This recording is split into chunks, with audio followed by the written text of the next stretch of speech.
Cuman saya men-challenge diri saya sendiri, kelemahan saya yang dulu terus saya asah gitu ya. Kita harus berubah dari semuanya mungkin masih manual ataupun kita akan berubah menuju digitalisasi. Nah yang kayak gitu tuh kita harus pelajari dulu titik di mana posisi kita berada saat ini dari dokumen rencana jangka panjang dan kemudian kita akan rancang apa yang bisa kita kembangkan berikutnya. Pesan Papa cuma satu katanya, kamu harus jujur katanya. Oke. Orang pintar banyak katanya, orang jujur itu yang sulit.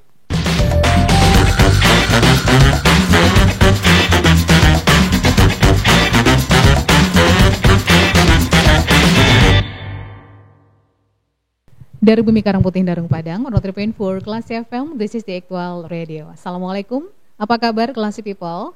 Semoga selalu dalam keadaan yang terbaik. Anda sedang mencermati program The Art of Leadership bersama saya, Lia Priyanka. Nah, Classy People, seperti biasa, program ini kami hadirkan dengan maksud bisa memberikan inspirasi ya, atau menambah wawasan untuk kita semua, untuk saya, untuk Anda juga Classy People, tentang dunia kepemimpinan. Karena orang bilang memimpin itu adalah seni. Sudah banyak tokoh, sudah banyak top leader yang hadir di program ini. Dan kali ini senang sekali, spesial nih saya hadirkan untuk Anda Classy People, Direktur Utama Classy Corporation, Bapak Muhammad Ikrar. Beliau masih muda, tapi kita bisa menggali banyak pengalaman dari beliau. Selamat pagi Pak Eki, saya panggil boleh Pak Eki, izin ya Pak Eki. Ya, Oke, silakan, gimana kabarnya Pak? Selamat pagi, kalian alhamdulillah kabar baik. Kalian bagaimana kabarnya, sehat? Alhamdulillah sehat. Terima Ya. kasih Pak sudah menerima kita untuk program The Art Leadership. Ya, Kita sama-sama. mau gali nih gimana prinsip-prinsip kepemimpinan yang Bapak pegang selama ini. Mungkin tidak hanya di Classy Corporation, tapi juga di bidang lain, di lembaga lain, karena Bapak juga bagian dari Semen Padang dan Semen Indonesia Group ya Pak ya. Ya, betul. Oke, nah kita ke Classy Corporation dulu. Boleh cerita Pak Eki, gimana awalnya Bapak bisa bergabung dengan Classy Corporation? Ya, sebenarnya kali ya, saya tidak bergabung di Classy Corporation ini bukan sesuatu yang saya rencanakan ya. Saya jauh-jauh datang saya kebetulan dapat kesempatan sekolah di Jawa ya. Oke. Di Jogja waktu itu, saya pulang ke Padang. S1-nya ya? S1 ya. Pada waktu itu saya SMA di Padang, kemudian kuliah di Jogja waktu itu, kemudian dapat informasi untuk bergabung di PT Semen Padang. Nah, niatnya pulang kampung itu sebenarnya bergabung di perusahaan semen ya. Cuman tidak disengaja saya bergaul dengan para senior-senior ya, yang tim Semen Padang juga sebenarnya nih, yang memang sudah lebih dulu dapat kesempatan untuk berkecimpung di Classy Corporation ini gitu ya. Pada waktu itu saya diminta ya oleh para senior-senior ini untuk ayo dong gabung di Classy, kita bisa kumpul-kumpul, tolong lanjutin tongkat kepemimpinan begitu ya di Classy ini. Dan tidak disangka ya sudah akhirnya saya bergabung menjadi bagian dari manajemen Classy Corporation, kalau tidak salah di tahun 2018 Kak. Ini tahun yang keempat kurang Tahun lebih keempat, begitu ya, ya, Pak ya? begitu. Sebelumnya Bapak memang menyukai dunia media kah? Atau ada ketertarikan di situ? Atau dunia entertain gitu? Sebenarnya kalau boleh jujur ya, ini sesuatu yang baru bagi saya gitu ya. Saya tidak mengenal, tidak begitu banyak paham ya mengenai industri ini. Dan saya sebenarnya tipe orangnya bukan tipe orang yang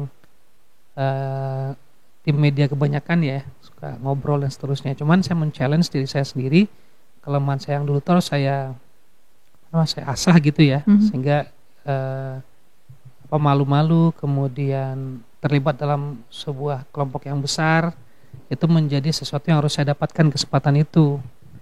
Nah, akhirnya di kelas inilah salah satu saya bisa belajar banyak sebenarnya kali ya. Saya bukan orang yang passion saya di sini sebenarnya. Saya tuh orang belakang layar. Suka merencanakan, suka membuat perencanaan, kemudian di belakang meja gitu ya. Tapi kok rasanya di dunia kerja dengan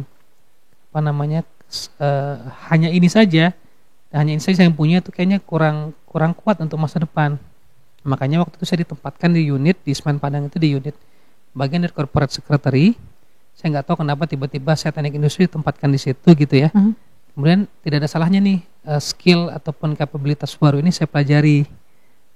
Itu juga menjadi latar belakang kuat saya untuk bisa gabung untuk sekalian belajar kali ya. Bagaimana caranya saya mengasah kemampuan untuk berbicara di muka umum, memimpin, belajar banyak dari para senior-senior termasuk kalian, para senior-senior yang sudah lebih dulu paham di industri ini gitu ya. Dan alhamdulillah sampai saat sekarang ini enjoy gitu ya. Oke. Banyak hal yang bisa saya pelajari gitu kali ya. So you are a learner gitu ya, suka belajar gitu ya Pak ya. Ya, betul. Ketika pertama kali ditawarkan, apa yang ada di pikiran Bapak? Saya awalnya nggak mau sebenarnya kali ya. Saya takut mengecewakan ya, karena pekerjaan di kantor waktu itu cukup padat ya. Kita kan staf muda yang baru bergabung, banyak hal mesti dipelajari, diselesaikan di kantor. Awalnya saya beberapa kali sebenarnya tidak berkeinginan, cuman setelah dideketin oleh para senior, akhirnya saya bisa gabung gitu ya. Itu sih Kak Alia. Perlu perjuangan juga untuk meyakinkan diri saya bisa gabung di sini gitu ya. Saya takut gagal, takut mengecewakan, tapi ya sudah, Bismillah, ya udah saya ambil gitu. Ketika Bapak memutuskan untuk saya bisa coba, saya bisa ambil sesuatu di sini, bisa belajar yang baru juga mungkin di dunia media ini, punya target atau punya gambaran nggak gitu Pak ketika akan masuk ke dunia itu? Ya, saya memang pertama kali diberikan kesempatan saya belajar, saya baca-baca ya. Seperti apa Classic Corporation itu, apa visi misinya, kemudian saya masuk di titik mana gitu ya. Artinya saya gabung pada waktu itu perusahaan sedang tumbuh, sedang growth-nya lagi bagus ya. Wah, ini ada banyak hal yang bisa kita kerjakan ke depan. Nah, jadi itu menjadi semangat saya ya. Jadi kita pertama kali bergabung memang kita harus tahu goals kita kemana. Ya, itu penting. Disitulah kita berada. Kita mau kemana dalam beberapa tahun ke depan. Nah, kita sebagai katakanlah leaders adalah orang pertama yang memimpin ya, untuk membawa organisasi ini dari titik kita pertama kali ditunjuk menjadi katakanlah 5 tahun ke depan ataupun 10 tahun ke depan. Nah, saya melihat pada waktu itu ada banyak hal yang bisa kita kembangkan di Klesi ya. Saat itu unit-unit kita sudah berkembang pesat ya, bukan hanya radio saja, sudah ada IO yang lagi bertumbuh gitu ya. Bahkan posisinya Klesi ini sebagai sesuatu yang sangat strategis bagi perusahaan induk kita di Semen Padang ya. Dari lini produksi, dari lini anak-anak perusahaan dan afiliasi, tidak ada yang bergerak di bidang media ini. Nah, saatnya ini kita bersama teman-teman yang lain, tim manajemen yang lain memutuskan yuk kita gabung, yuk kita bikin posisi strategisnya Klesi itu baik sebagai organisasi yang mandiri ya, artinya tidak rugi ya, kita harus bertumbuh, kemudian memberikan value lain. Dalam hal ini konteksnya dalam konteks media ya, mensupport katakanlah perusahaan induk ataupun mensupport tempat komunitas yang tempat kita berada ya, baik itu di Kota Padang, Sumatera Barat ataupun Indonesia secara keseluruhan kali ya. Jadi ibaratnya itu. Bapak menyusun roadmap baru lagi. Ya, jadi tentu ya, saya masuk pertama kita coba lihat dokumen yang ada, rencana kerja anggaran perusahaan sebagai target tahunan, kemudian anggaran dasar sebagai visi misi kita ada di mana, kemudian rencana jangka panjang yang sudah disusun oleh para senior sebelumnya gitu ya. Kita menurut pendapat saya adalah harus melihat dulu apa sesuatu yang sudah baik, sudah digagas, perjalanan kita kan bukan perusahaan baru. Bedanya kan kalau perusahaan baru dengan perusahaan yang udah jadi kan di situ.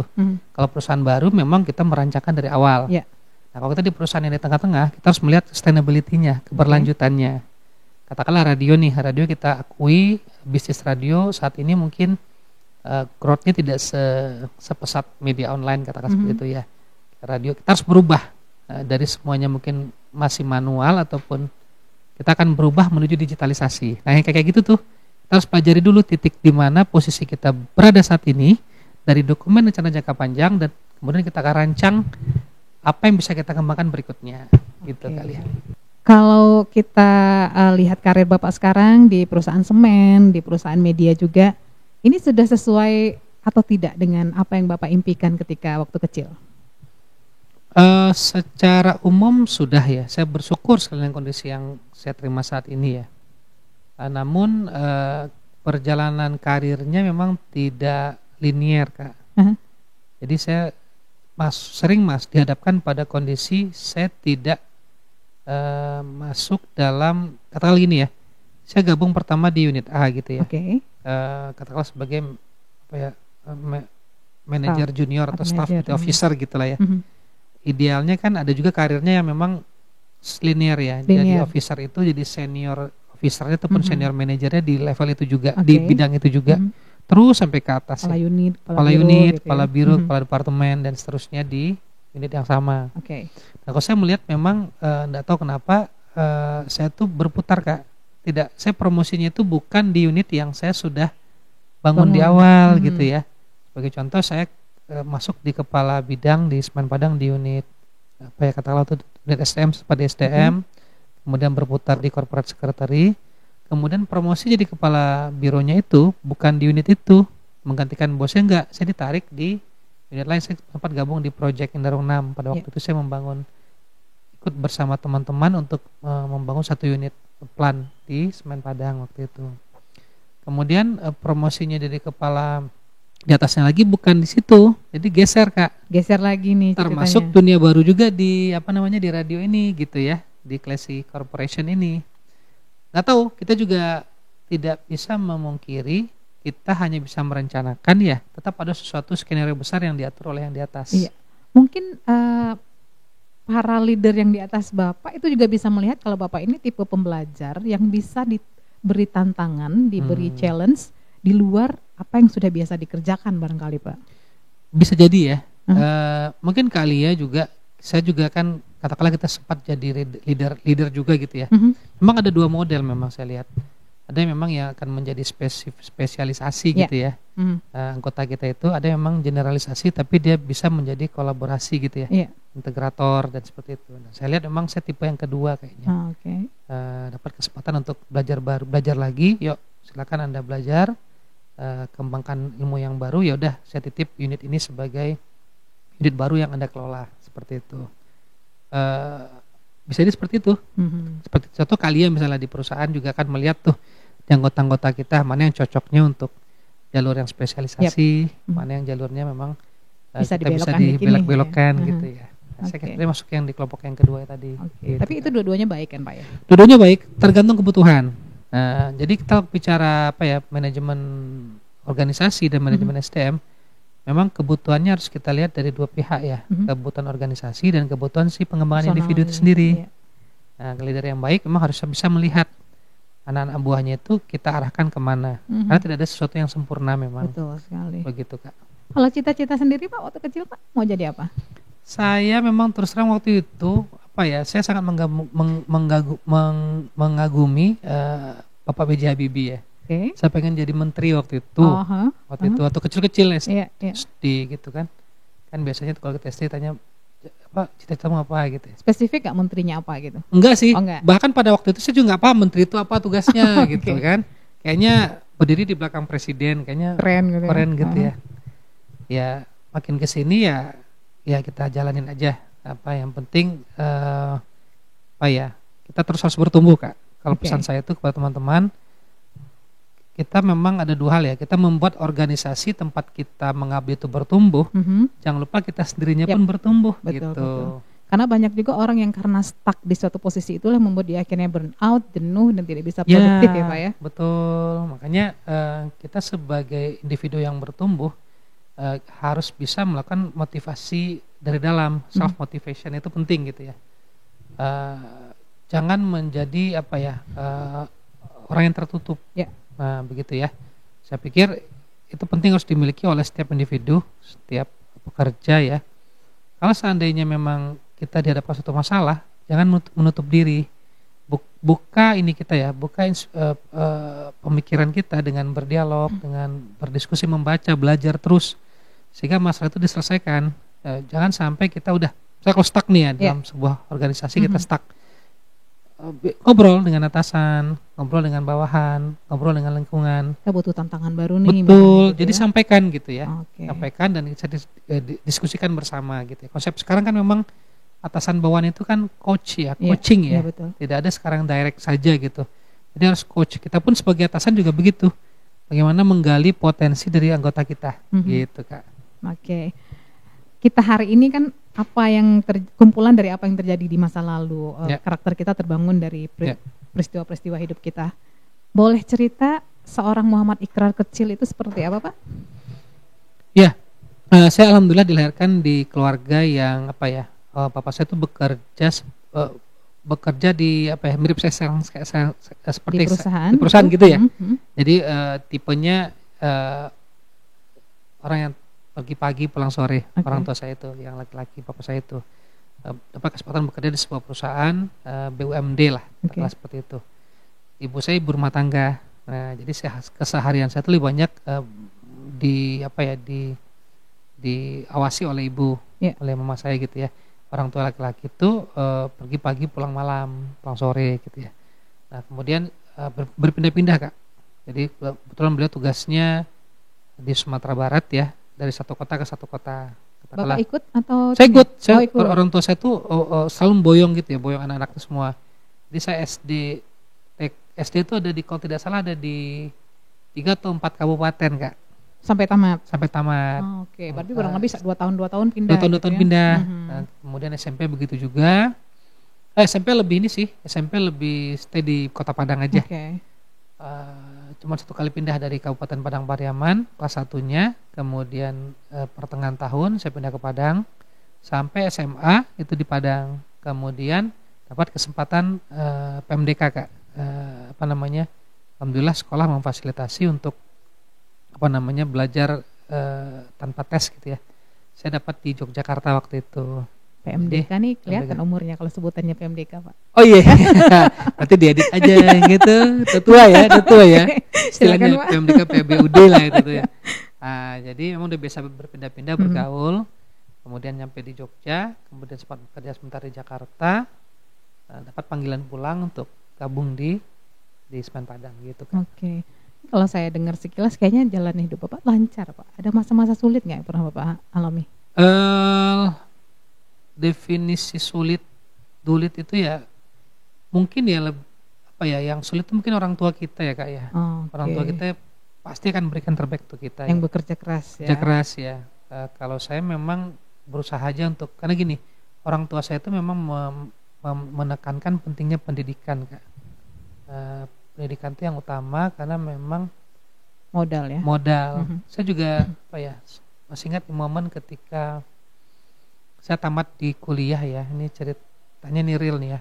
Tamat di kuliah, saya dapat panggilan kerja untuk pertama kalinya. Belum di Semen Padang nih Kak. Oke. Masih di salah satu perusahaan di Jakarta. Saya waktu itu pulang kampung, saya diajak ngobrol sama bapak saya tuh. Oke. Ki, kamu sudah tamat sekolah, kemudian sudah mulai bekerja. Pesan bapak cuma satu katanya, kamu harus jujur katanya. Oke. Orang pintar banyak katanya, orang jujur itu yang sulit. Sekali kamu melakukan kecurangan, itu semua akan dibangun itu akan hancur kan. Oke. Nah, jadi pesan kuat dari orang tua saya pada waktu itu. Nah, itu nilai yang memang saya buat terus sampai sekarang insya Allah ya, ke depan jangan sampai ini yang kena gitu ya. Integritas itu penting dalam kalau pintar belajar itu bisa kita pelajari dimanapun. Tapi cara integritas itu dijauh ke dalam Kak, di hati ya, itu lebih deep gitu ya. Nah, itulah nilai-nilai yang pentingnya keluarga gitu ya untuk membentuk kita. Balik ke pertanyaan pertama, apakah ada kesulitan gitu ya? Lebih kepada bagaimana kita menyelesaikan tanggung jawab kita untuk belajar Kak. Saya dari dulu memang terus berupaya untuk tepat waktu gitu ya. Jangan sampai kita mengecewakan orang tua, karena adik-adik saya kan masih ada nih, adik saya masih satu lagi nih. Saya kan bertiga bersaudara. Bertiga bersaudara. Nah, saya nomor 2 nih. Oke. Jangan sampai kalau kita gagal, adik kita itu akan merasa kita harus jadi contoh juga bagi adik-adik kita. Iya. Itu adik kandung ya. Jadi tapi ini beban moralnya ya, Pak, beban ya? moral terus ada gitu. Mungkin lebih ke situ sih, tantangan bagaimana kita bisa memastikan proses pendidikan yang memang sudah diamanahi kepada kita selama berjalan itu sesuai dengan apa yang diharapkan. Nah, di situ mungkin kesulitannya Kak, bagaimana saya waktu itu berpindah-pindah dari sebuah SD ke SD yang lain, beradaptasi dengan lingkungan baru, kemudian dari SMP ke SMA ke Jogja, bagaimana merantau, kemudian setelah bekerja, kemudian pindah lagi ke satu tempat lagi gitu ya. Lebih kepada di situ sih Kak yang saya rasakan kesulitan ataupun tantangan yang terberat yang pernah saya hadapin. Oke, baik. Gitu. Ini sudah panjang lebar kita cerita Pak Ki. Kita harus break dulu di sesi pertama ini. Nanti kami akan kembali untuk Anda Classy People di sesi berikutnya, tetap di program The Art of Leadership.